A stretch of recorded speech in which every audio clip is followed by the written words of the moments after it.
नमस्कार दोस्तों, आज के इस वीडियो में आप लोग को चक्रवृद्धि ब्याज निकालने के लिए बताने वाला हूं। तो दोस्तों इस वीडियो में आप लोग को दो मेथड से बताऊंगा। तो सबसे पहला मेथड जो होगा वो हमारा होगा फार्मूला से, मतलब सूत्र के द्वारा चक्रवृद्धि ब्याज कैसे निकाल सकते हैं। और दूसरा जो तरीका होगा वो होगा देसी तरीका। दोनों तरीका को आप लोग जरूर से जरूर देखिएगा। चलिए इस वीडियो को हम लोग शुरू करते हैं। चक्रवृद्धि ब्याज निकालने सीखने से पहले आप लोग को कुछ चीज़ें जो है जानना बहुत ही ज़्यादा ज़रूरी है। जैसे कि दोस्तों चक्रवृद्धि ब्याज होता क्या है, यही बहुत लोगों को पता नहीं है। तो मैं आप लोग को बताना चाहूँगा कि चक्रवृद्धि ब्याज और साधारण ब्याज में थोड़ा सा फ़र्क है। साधारण ब्याज में क्या होता है, जैसे कि आप किसी से कुछ रुपए उधार लेते हैं।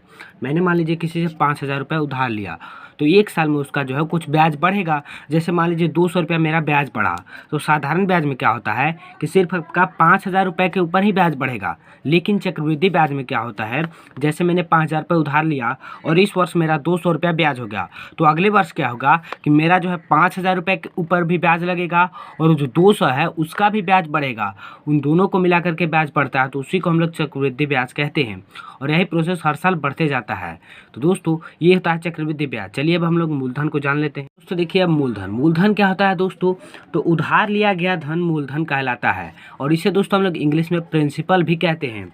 और इसे जो है दोस्तों पी के द्वारा दर्शाया जाता है फॉर्मूला में। ठीक है, अब देखिए दोस्तों उधार लिया गया, जैसे मैंने आपको एग्जांपल दिया 5,000 रुपये मैंने उधार लिया, तो वो जो 5,000 रुपये है उसी को हम लोग मूलधन कहेंगे और उसको इंग्लिश में प्रिंसिपल कहेंगे। ठीक है, अब देखिए मिश्रधन क्या होता है, वापस की गई राशि अर्थात मूलधन और ब्याज के सम्मिलित रूप को मिश्रधन कहते हैं। और इसको इंग्लिश में हम लोग अमाउंट कहते हैं। ये आप लोग को अभी समझ में नहीं आया होगा, मैं आपको फिर से समझाता हूँ। जैसे देखिए दोस्तों मैंने 5,000 रुपये उधार लिया था और उस पर जो है ब्याज बढ़ेगा। जैसे मैंने अगर चक्रवृद्धि ब्याज पर लिया हुआ है तो चक्रवृद्धि ब्याज में उसका जो बढ़ेगा और ब्याज को लेकर, और जो मैंने उधार लिया था और मैं जिससे उधार लिया था उसको जब पैसे वापस करूँगा तो उस टोटल पैसे को हम लोग क्या कहेंगे, मिश्रधन। ठीक है, मतलब ब्याज के बढ़ने के बाद जो पैसा होता है उसको हम लोग मिश्रधन कहते हैं। ठीक है, और उसको इंग्लिश में अमाउंट बोलते हैं और इसको ए के द्वारा दर्शाया जाता है। ठीक है दोस्तों, अब देखिए दर क्या होता है, दर को हम इंग्लिश में रेट कहते हैं और इसे छोटा आर के द्वारा दर्शाया जाता है। ठीक है, दर क्या होता है, जैसे मैंने उधार लिया 5,000 रुपये, तो मैंने कुछ प्रतिशत पर लिया होगा। जैसे किसी कोई लेता है 5%, कोई लेता है 10%, तो जो प्रतिशत में लिखा हुआ संख्या रहता है उसी को हम लोग दर कहते हैं। ठीक है, अब देखिए समय क्या होता है, समय को हम लोग इंग्लिश में टाइम कहते हैं और इसे जो है एन के द्वारा दर्शाया जाता है फॉर्मूला में। ठीक है दोस्तों, तो समय क्या हो जाएगा, जैसे मैंने जो उधार लिया 5,000 रुपये, वो मैंने मान लीजिए 2 वर्ष के लिए लिया है, तो वो जो 2 वर्ष वहाँ पे होगा वो हो जाएगा हमारा क्या, समय। ठीक है दोस्तों, तो ये सब आप लोग को समझ में आ चुका होगा। चलिए दोस्तों अब हम लोग प्रश्न को हल करते हैं। दोस्तों सबसे पहले हम लोग इसे चलिए फार्मूला के द्वारा हल करते हैं। तो ये देखिए इसका फार्मूला है, चक्रवृद्धि ब्याज बराबर क्या होता है, मूलधन, और ये फिर बड़ा ब्रैकेट होता है, इसका मतलब गुना ही होता है दोस्तों, और फिर छोटा ब्रैकेट 1 प्लस मतलब 1 प्लस दर बटा 100। दर मैंने आपको बताया था क्या होता है, मूलधन भी बता दिया है और चक्रवृद्धि ब्याज भी बता दिया है। अब उसके बाद देखिए यहाँ पे पावर में रहेगा समय, जो समय है वो पावर में आपको लिखा जाएगा -1। ठीक है, इस फॉर्मूले पर बैठा करके आपको ये प्रश्न हल कर देना है। तो सबसे पहले आपको ये पहचानना होगा कि ये जो प्रश्न है इसमें मूलधन क्या है, दर क्या है, समय क्या है। ठीक है, तो हम लोग यहाँ पे लिख लेंगे सबसे पहले दोस्तों मूलधन बराबर क्या होगा दोस्तों, मैंने क्या आपको बताया था, जो उधार लिया गया धन है उसे हम लोग मूलधन कहते थे। यहाँ पे देखिए क्या है, 2,000 रुपये जो है 5% वार्षिक दर से 3 वर्ष का चक्रवृद्धि ब्याज निकालना है। तो यहाँ पे 2,000 रुपये क्या है, वो उधार लिया गया होगा। ठीक है, उसका हमें चक्रवृद्धि ब्याज निकालना है, तो ये 2,000 रुपये क्या हो जाएगा, यहाँ पर मूलधन हो जाएगा। ठीक है दोस्तों, अब देखिए अब आपका क्या है, दर। ठीक है, तो दर क्या हो जाएगा दोस्तों, दर यहाँ पे क्या दिया हुआ है, 5% की वार्षिक दर से, तो ये आपका दर क्या हो जाएगा, 5। ठीक है दोस्तों, अब देखिए यहाँ पे समय है, तो समय को हम लोग लिख लेते हैं, समय कितना है, तो कितने वर्षों के लिए उधार लिया गया है दोस्तों, कितने वर्षों तक हमें इसमें देना है, 3 वर्ष। तो यहाँ पे हम लोग क्या लिखेंगे दोस्तों, 3 वर्ष। ठीक है, 3 वर्ष जो है आपका समय हो गया। सबसे पहले आपको इन तीनों चीज़ों को देख लेना है प्रश्न में कि ये क्या है। इसको आप लोग जैसे ही पहचान लेंगे आप प्रश्न हल कर लेंगे काफ़ी आसान तरीके से। अब देखिए आपको क्या करना है, इस फॉर्मूले पे हम लोग इन सभी को बैठाएंगे। सबसे पहले क्या है, मूलधन, तो मूलधन हमारा कितना है दोस्तों, 2,000। ठीक है, 2,000 हमने लिख लिया। ब्रैकेट है बड़ा ब्रैकेट दे देंगे, फिर छोटा ब्रैकेट है, देखिए 1 है प्लस दर हमारा कितना है दोस्तों, 5 है, तो हम लोग यहाँ पे 5 लिखेंगे। ठीक है, बटा में क्या हो जाएगा दोस्तों, 100, फिर से ब्रैकेट बंद। अब देखिए यहाँ पे समय है, तो समय बराबर हमारा कितना दिया हुआ है, 3 वर्ष, तो यहाँ पे 3 लिखा जाएगा। ठीक है, फिर यहाँ पे माइनस का 1 हो जाएगा, ब्रैकेट ये जो है बंद हो जाएगा। ठीक है दोस्तों, चलिए इसके आगे अब हम लोग हल करते हैं। अब देखिए दोस्तों, ये जो है इसको हम लोग वैसे ही अभी लिखेंगे, ठीक है। 2000 को वैसे ही रहने देंगे, बड़ा ब्रैकेट को ऐसे ही रहेंगे। देखिए छोटा ब्रैकेट भी यहाँ पे लगा देंगे। 100 और यहाँ पे 1 है तो 100 का गुना 1 में हो जाएगा, क्या हो जाएगा 100 और प्लस 5 तो क्या हो जाएगा 105। और नीचे 100 है तो नीचे 100 वैसे ही रहेगा, ठीक है। दोस्तों इसको मैंने कैसे किया देख लीजिए, 100 से इसमें गुना किया, क्या हो गया 100 प्लस 5 है तो 100 में प्लस 5 किया तो 105 और नीचे 100 है तो ये 100 वैसे ही रहेगा।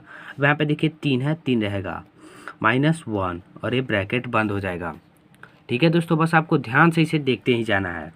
देखिए 2000 है, 2000 को वैसे ही रहने देंगे। अब देखिए 105 का यहाँ पे क्यूब लिखना है। देखिए हम लोग इस ब्रैकेट को वैसे ही रहने देंगे, ठीक है।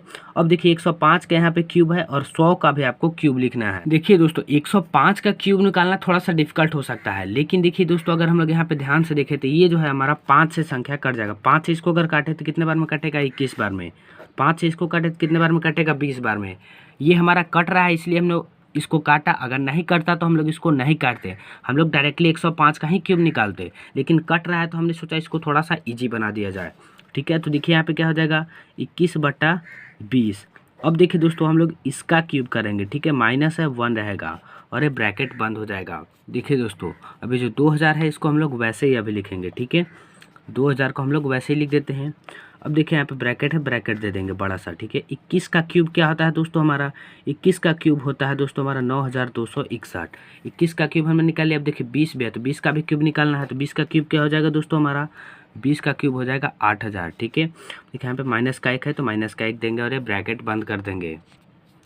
अब देखिए दोस्तों अभी भी 2000 को हम लोग वैसे ही रहने देंगे। अब देखिए यहाँ पे ब्रैकेट बंद करेंगे। अब देखिए ये जो 9261/8000 है, ठीक है, और ये माइनस का 1 है तो इसको दोस्तों हम लोग यहाँ पे 1 लगा सकते हैं बटा में, क्योंकि किसी भी संख्या के बटा में 1 लगाने से उसको कोई दिक्कत नहीं होती है। तो अब आप लोग देखेंगे तो ये आपका भिन्न का घटाव की तरफ बन चुका है। तो हम लोग क्या करेंगे 8000 को एलसीएम ले लेंगे, ठीक है।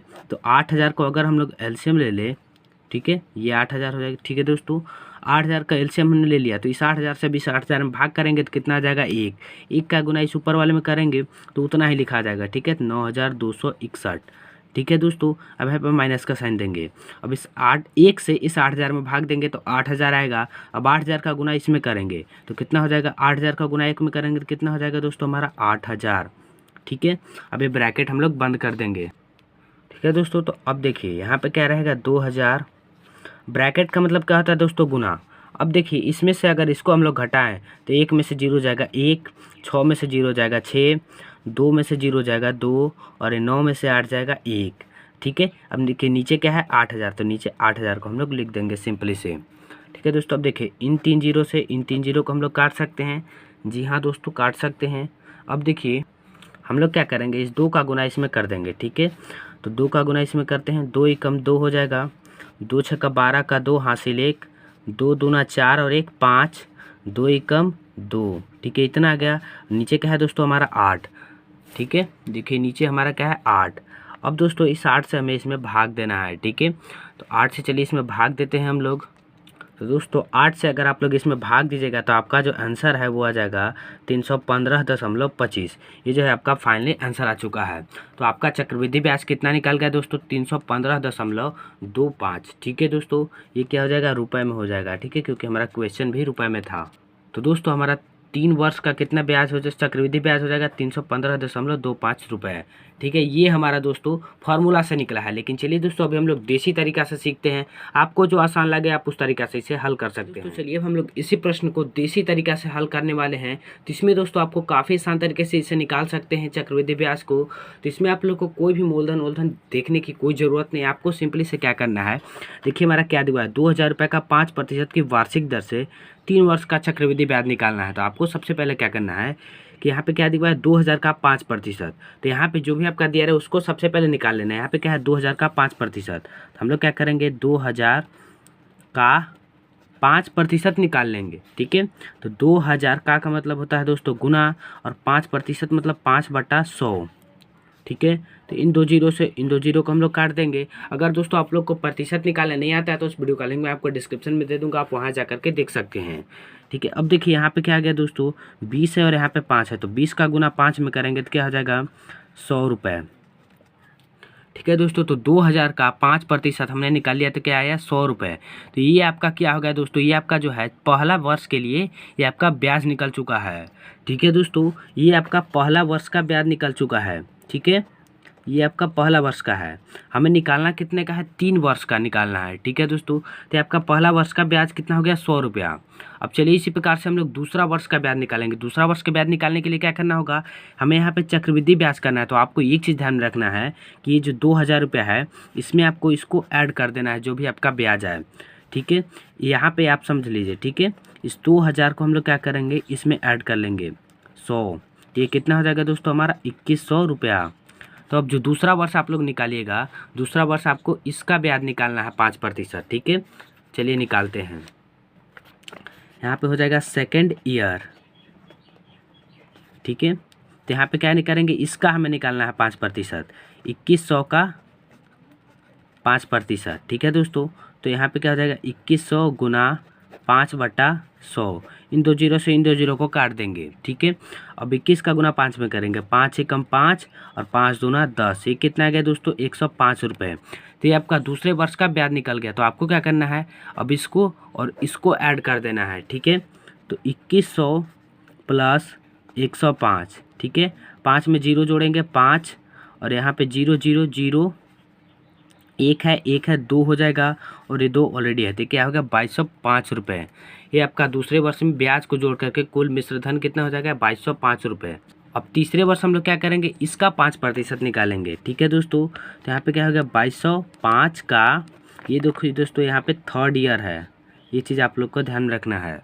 ठीक है, 2205 का 5% अब हमें निकालना है। तो यहाँ पे क्या हो जाएगा 2205 का मतलब गुना 5%, 5/100। ठीक है दोस्तों, अब हम लोग क्या करेंगे, इससे इसका गुना कर लेंगे।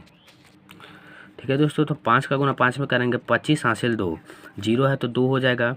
5 दूना 10 का 0 हासिल 1, 5 दूना 10 और 1 11। ये इतना आ गया और नीचे हमारा 100 है। ठीक है दोस्तों, तो अब देखिए दोस्तों यहाँ पे क्या हो जाएगा, नीचे 2 जीरो है तो 2 संख्या के बाद हम लोग दशमलव बैठा देंगे। तो क्या हो जाएगा 110.25। ठीक है, नीचे 2 जीरो था तो हमने 2 संख्या के बाद दशमलव बैठा दिया। तो ये जो है दोस्तों आपका तीसरे वर्ष का ब्याज निकल करके आ चुका है। ठीक है दोस्तों, तो अब आपको क्या करना है, देखिए हमें ये सिर्फ आपका ब्याज निकला है, आपको क्या करना है, इन तीनों वर्ष का जो ब्याज आया हुआ है उनको सभी को आपको जोड़ देना है। तो आपको 3 वर्ष का चक्रवृद्धि ब्याज निकल जाएगा। देखिए दोस्तों, पहला वर्ष हमारा ब्याज कितना आया 100 रुपया। ठीक है, और दूसरा वर्ष कितना आया 105। ठीक है, अब देखिए हमारा तीसरा वर्ष कितना आया 110.25। तो आपको क्या करना है, इन तीनों को जोड़ देना है। ठीक है, देखिए यहाँ पे पहला वर्ष कितना आया 100 प्लस दूसरा वर्ष कितना आया 105, तीसरा वर्ष कितना आया 110.25। तो इन सभी को हम लोग जोड़ देंगे। ठीक है, तो 100। ठीक है, देखिए ये 0.25 अलग से ही इसको हम लोग लिख देंगे। ठीक है, क्योंकि इन सभी में दशमलव वाली संख्या नहीं है। देखिए 0 और 5 5 और 0 5 ही रहेगा, तो यहाँ पे 5। अब देखिए 1 0 0 तो 1 हो जाएगा। ठीक है, अब देखिए 1 1 1 तो 1 1 2 2 और 1 3, यहाँ पे क्या हो गया 315.25। ये दोस्तों आपका फाइनली ब्याज निकल करके आ चुका है। देख सकते हो दोस्तों, अपने देसी तरीका से कितना आसान तरीका से चक्रवृद्धि ब्याज काफ़ी आसान तरीके से निकाल लिया, 315.25 रुपये। ये आपका 3 वर्ष का ब्याज निकल चुका है। तो दोस्तों इस प्रकार से आप लोग चक्रवृद्धि ब्याज काफ़ी आसान तरीके से निकाल सकते हैं। तो आपको कौन सा मेथड अच्छा लगा कमेंट में ज़रूर लिखें, और अगर आप लोग को वीडियो अच्छी लगेगी तो लाइक कर दीजिएगा, और चैनल पर नए होंगे तो सब्सक्राइब करके घंटी को दबाना ना भूलें। धन्यवाद।